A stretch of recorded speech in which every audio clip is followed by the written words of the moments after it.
আসসালামু আলাইকুম। 2024 সালে প্রকাশিত কলিংয়ে যারা মালয়েশিয়ার এগ্রিকালচার ভিসাতে পাম বাগানে কাজ করতে আসবেন তারা অবশ্যই এই ভিডিওটা একবার হলেও দেখবেন। মালয়েশিয়ার সব পরিশ্রম কাজের মধ্যে একটি হলো পাম বাগানের কাজ, যেখানে প্রতিটি পাম ফলের ওজন 15-20 কেজি থেকে শুরু করে 90 কেজি 100 কেজিরও বেশি হয়ে থাকে।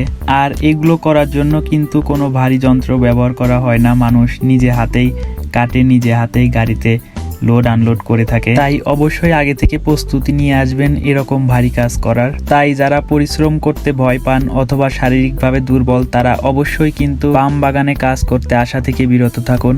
আপনি যদি মালয়েশিয়ার পাম বাগানে কাজ করতে আসেন তাহলে আরও একটি সমস্যার মধ্যে পড়বেন, সেটা হচ্ছে সাপ।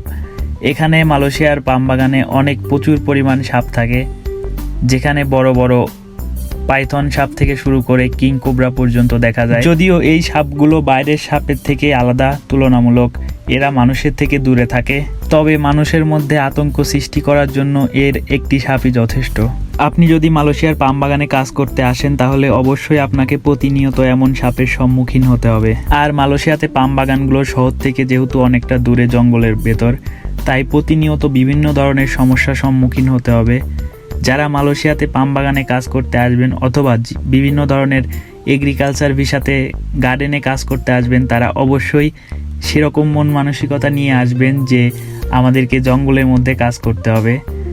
তো এই ছিল পাম বাগানের পরিবেশ, পাম বাগানের কাজের দৃশ্য। ভালো থাকবেন সবাই, সকল প্রবাসীদের জন্য দোয়া করবেন।